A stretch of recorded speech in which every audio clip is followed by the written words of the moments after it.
ازدواج دوم سپند امیرسلیمانی با مونا کرمی. سپند امیرسلیمانی و مونا کرمی طی یک پست مشترک خبر از ازدواج با یکدیگر دادند.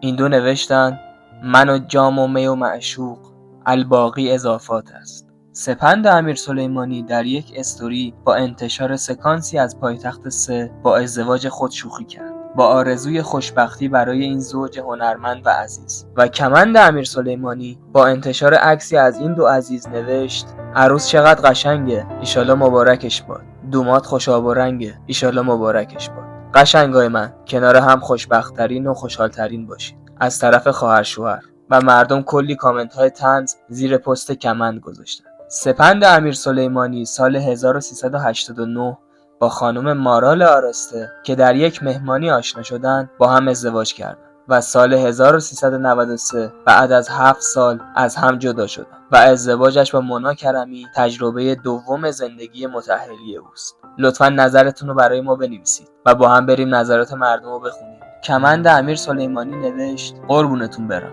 مونا کرمی جواب داد: خدا نکنه عزیزم. ارژنگ امیرفضلی نوشت: به به، خیلی مزه میده این لحظه های پرشور در زندگی. مبارکتون باشه و 100 سال کنار هم با آرامش زندگی کنید. ولی کاش قبلش مشورتی میکردی. مونا کرمی هم با خنده جواب او رو داد. ماری نوشته: ایشالله خوشبخت بشن و به پای هم پیر بشن، نه اینکه سریال جدا بشن. شکوفا نوشت: سپند بسیار مرد خوب و لایق زندگی هم است.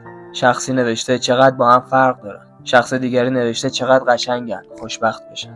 شخصی نوشته: خیلی اختلافشون زیاده. خانومی دیگری نوشته: الهی عاقبت به خیر بشن و خوشبخت بشن و دلشون همیشه شاد باشه. شخص دیگری نوشته: این کیه؟ کجا بازیگر شده؟ شخصی نوشته: چقدر قشنگن، دلشون شاد باشه الهی. لیلا نوشته: چه خبر خوبی، مبارک باشه، خوشبخت باشید.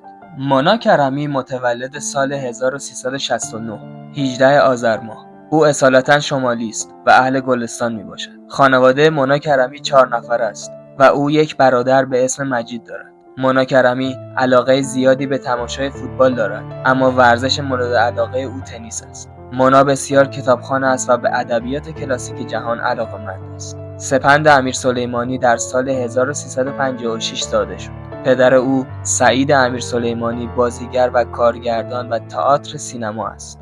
بازیگر و کارگردان تئاتر و سینما است. خواهر او کمند امیرسلیمانی نیز به بازیگری اشتغال دارد. در دوران کودکی خانواده‌های آنها در خانه اجاره‌ای در نزدیک میدان توحید زندگی می‌کردند. بازیگری را از سنین کم در آثار پدرش آغاز کرد و از جمله در نقش کوتاهی در فیلم چون ابر ظاهر شد. از آنجا که به موسیقی بهاران علاقه داشت، پس از اتمام سال 3 راهنمایی در هنرستان صدا و سیما ثبت نام کرد، ولی به دلیل حذف این رشته در آن سال مجبور شد در رشته برق ادامه تحصیل دهد. بعد از گرفتن دیپلم هنرستان کنکور هنر داد تا موسیقی بخواند، اما در رشته بازیگری پذیرفته شد، هرچند در ابتدا علاقه به این حرفه نداشت. در سال 1380 ابوالحسن داوودی بازی او را بر روی صحنه تئاتر دید و از وی برای ایفای نقش در فیلم نان دعوت کرد. از آثار هنری آن میتوان اخراجی‌ها، خوب بدجلف، هزار پا و سریال شب‌های برره، کلاه پهلوی، معمای شاه اشاره کرد. او معتقد است بازیگری امنیت مالی ندارد. به همین خاطر در کنار حرفه اصلیش مدتی در فودکورت فروشگاه جام جم ساندویچ فروشی کوچکی را به نام پند اداره میکرد. خب ممنونم که تا پایان این ویدیو همراه ما بودید. خوشحال میشم بقیه ویدیوهای ما رو ببینید و دمتون گرم که سابسکرایب میکنید.